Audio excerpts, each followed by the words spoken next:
It's really good to have so much of the land as woodland. Woodland is really, really good for wildlife, and it's an incredible resource.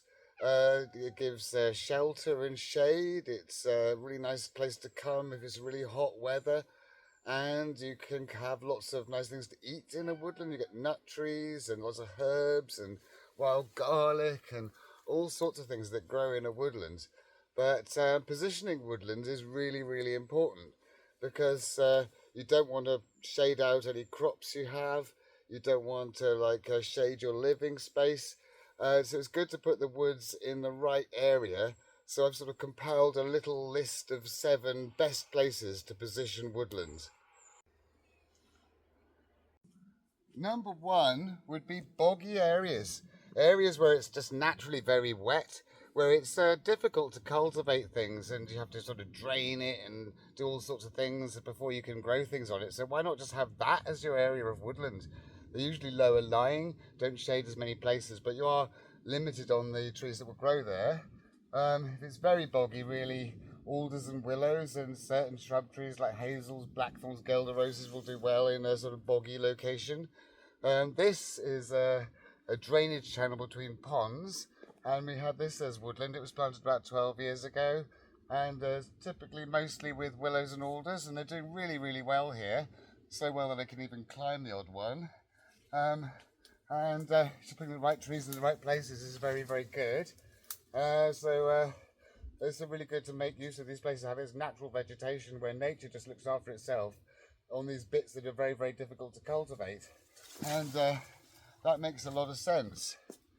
Along the intermediate area, or the area that's like on the edge of the bog, loads of other trees will tolerate these conditions, but really the only big tree that really tolerates growing right in a bog is the alder tree. But along the edges where the trees have got a bit of dry ground as well as a bit of wet ground, beech and oak and all sorts of other trees will grow here. Boggy areas, I'm also including areas that are on the edge of tidal zones where it's incredibly difficult to grow anything. And it might as well just be forest and natural vegetation, because these areas are so difficult to cultivate and so difficult to look after. It's just best to leave it in the capable hands of nature. Here is a very, very swampy floodplain, which is just naturally reforested, mostly with alders and willows. And this is quite a quick process here. The willows sort of fall over and root in and spread that way, and the alders then seed underneath them, and gradually the forest spreads over the entire swamp. This area is completely useless for growing anything in unless you invest a lot in drainage, and it's much better as forest, and here it's doing really well. Number 2 would be all along the north side. And if you're on the southern hemisphere, that would be the south side, of course. And the reason it's good to have it along the north side is because it's not going to give you any shade at all. You can have in some places we've got an orchard right next to it, and the sunlight comes underneath the branches of the trees. So you're not losing much sunlight. You've got a lot more land you can cultivate. And it also protects from all the really cold north winds that you get. Having woods on the north-facing side is really, really good. And we've got a continuous woodland all up the north side here, which is really northeast facing, but sort of northeast facing. But it's a really, really protective shelter belt. And then we get the full benefit of the sunlight coming in from over here, but the really nice protection from those cold winds from the north. And that's a really sensible thing to have.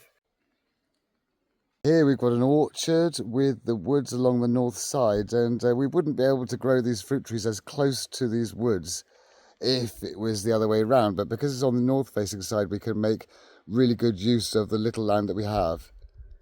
Number 3 would be making use of the steep or rocky places that's very, very difficult to cultivate. Nature would do really well there, trees will grow really well there, but it's sort of difficult to grow anything on very, very steep or very, very rocky ground. So these places might as well be woodland as well. It's very, very difficult to cultivate them, and trees will grow almost anywhere. So it's good to make use of these places and make them productive as woodlands. Trees have no trouble at all seeding themselves into even just subsoil, depending on the type. Particularly birch and alder, hawthorns and things like that, they could just seed themselves and grow straight into into subsoil or really shallow rocky soil. Number 4 would be the top of the land. This little bit here is along the very, very top of the land. It faces northwest, and having woods at the top of the land is really good because woodland has like its own little area of like a leaf mold, organic material, which stores nutrients and water, and then they can trickle down through the water table and give nutrients and moisture to the rest of the land, making your land way more fertile and loads more drought resistant. So it's a very sensible place to have woodland at the very top of the land like this.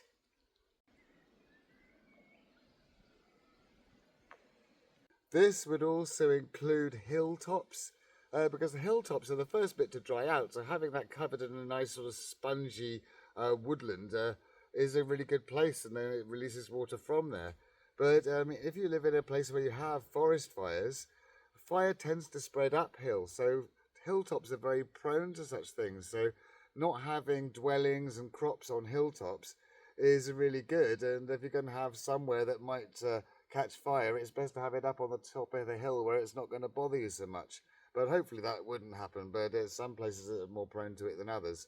And just having woodland along the high bits, it's the bit that dries out the quickest. It's one of the most difficult bits to cultivate, but woodland would be quite happy there. So here we have all along the very, very top edge of the land as woodland. We don't actually have any hilltops as such here, but if we did, they would all be woodland as well. Number 5 would be windbreaks. I mean, here is on the south side of the land, and here the prevailing wind comes from the southwest. And in the autumn, we get really big gales that come along this way. Now, with the sun really high in the sky in the south, it doesn't cast such a long shadow. Planting trees in the east and the west is worse because it casts a long shadow because the sun is lower in the sky then.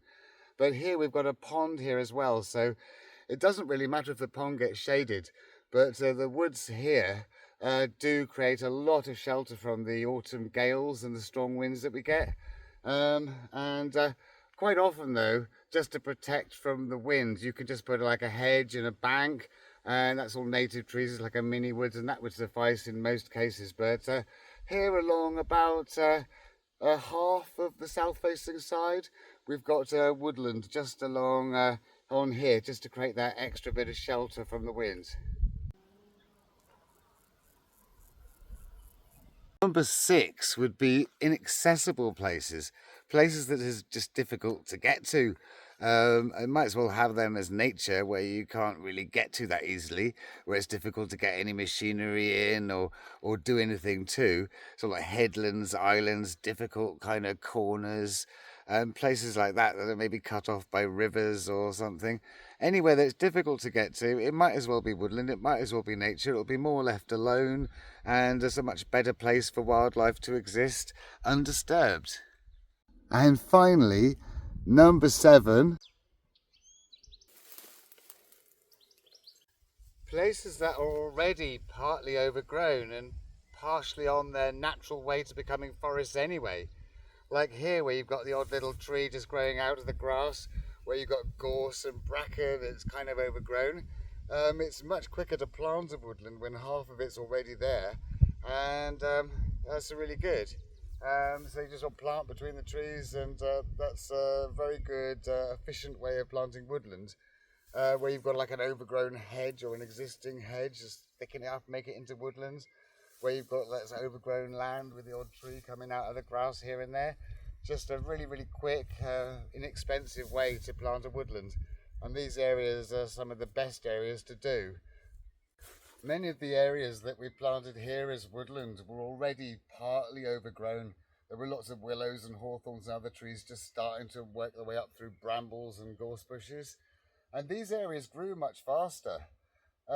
In the north-facing side, where we had a really big overgrown hedge, this area grew way more quickly because it already had the nutrients and everything there from the hedge. This bit here was, there was no hedge here, so this took a bit longer, and these trees are the same age. We planted these like 11, 12 years ago, and they're just not as big because this woods took longer to establish because it didn't have the anything here already. It was just grass. So there you go, sort of a few different ideas for places to put woodland where it's sensible and efficient to make the most out of your land. And I hope you liked today's video. If you did, please like and subscribe. And if you press the little me, which is down there somewhere, you can see all my other videos.